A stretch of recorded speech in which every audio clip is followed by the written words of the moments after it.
मुसळधार पाऊस आहे। रत्नागिरी जिल्ह्याला देखील या पावसानं चांगलं झोडपून काढलंय। आत्ता जर मी ज्या ठिकाणी उभा आहे ते लोकेशन आहे काजळी नदी।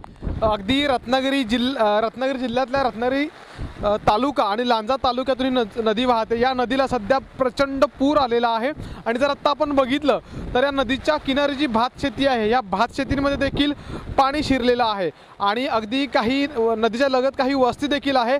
सो त्यामुळं या वस्ती लगत देखील आता पाणी शिरण्यास सुरुवात झालेली आहे। सध्या भरतीची वेळ आहे आणि त्यामुळं हा पाण्याचा धोका किंवा पाणी पातळी जी आहे ते आणखीन वाढते। सोसाट्याचा वारा देखील सध्या जोडीला आहे आणि जिकडे नजर जाईल तिकडे पाणीच पाणी असं चित्र सध्याच्या घडीला आपल्याला कोकणामध्ये किंवा या विशेषतः या नदीकाठच्या भागांमध्ये दिसून येत आहे।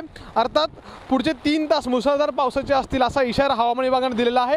त्यामुळे नागरिकांनी अधिक सतर्क आणि काळजी घेण्याची गरज आहे। कॅमेरामॅन मेहबूब शेखसह अमोल मोर, एबीपी माझा, रत्नागिरी। एबीपी माझा, उघडा डोळे बघा नीट।